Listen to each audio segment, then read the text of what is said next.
Oman থেকে সম্প্রতি দুটি ভিন্ন এবং গুরুত্বপূর্ণ খবর পাওয়া গেছে। আপনি সম্ভবত একটি চাঞ্চল্যকর দুঃখজনক খবর এবং একটি ইতিবাচক আপডেটকে একসাথে মিলিয়ে ফেলেছেন।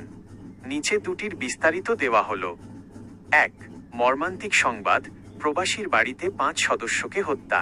ওমান থেকে সম্প্রতি একটি অত্যন্ত দুঃখজনক খবর পাওয়া গেছে।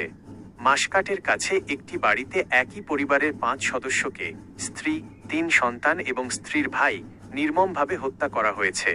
ঘটনা: ওই ব্যক্তি একজন প্রবাসী এবং তিনি কাজে থাকা অবস্থায় বাড়িতে এই ঘটনাটি ঘটে। তদন্ত: Oman police, royal Oman police বিষয়টি অত্যন্ত গুরুত্বের সাথে নিয়েছে।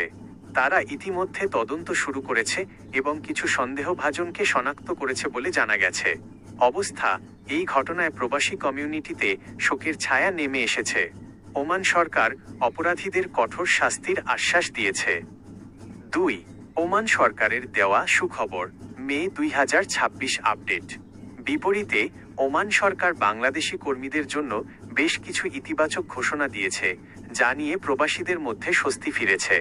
ভিসা নিষেধাজ্ঞা শিথিল: দীর্ঘ প্রতীক্ষার পর ওমান সরকার বাংলাদেশিদের জন্য ১২টি ক্যাটাগরিতে ভিসা পুনরায় চালু করার প্রক্রিয়া শুরু করেছে। ফ্যামিলি ভিসা: যারা নির্দিষ্ট বেতনের সীমার মধ্যে আছেন তাদের জন্য ফ্যামিলি ভিসা পাওয়া এখন আগের চেয়ে সহজ করা হয়েছে।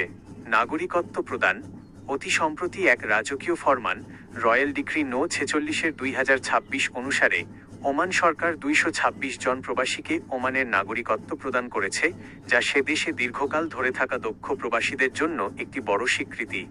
সারকথা: বাড়িতে ৫ খুনের ঘটনাটি একটি বিচ্ছিন্ন অপরাধমূলক কাজ, যা বর্তমানে বিচার প্রক্রিয়ার অধীনে।